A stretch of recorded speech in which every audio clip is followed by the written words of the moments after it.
İndi baxın təzə bir cümlə. Bəlkə də bəzilərinizə yəni yenilik gələcək. Nə yazıb? AB parçasının A nöqtəsinə alfa müstəvisi keçirilmişdir. Bax bu cümlələr nə demək? Necə anlayırsınız bunu? Bu nədir? Müstəvidir, yerdir. Bu da A və B parçasıdır.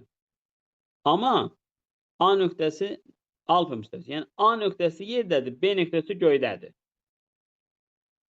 Bildik. Bu A nöqtəsini gətirib torpağa qoyublar. B-ni göyə qaldırıblar. Bax, onda deyirlər ki, A nöqtəsindən müstəvi keçirilir. İndi deyir, B nöqtəsinə və AB parçasının üzərindəki C nöqtəsindən keçən paralel düz xətlər alfa müstəvisini B1 və C1 nöqtəsində kəsir.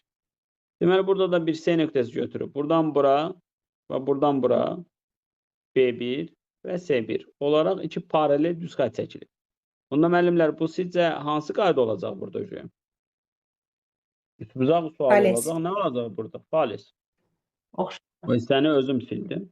İndi AC-nin CB-yə nisbəti 3-ün 5-ə nisbəti verib. Yəni 3x, 5x.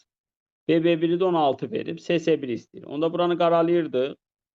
Deyirdik bu üçbucaqda, bu balaca üçbucaqda oturacağın, böyük üçbucağın oturacağına bu üçbucağın yan tərəfini böyük üçbucağın yan tərəfinə nə edirdik? Bölürdük. Adı oradan tapıldı. Nə qədər oldu? 6 mı oldu? Anladıq?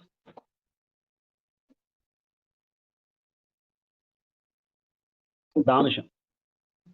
Bilmem.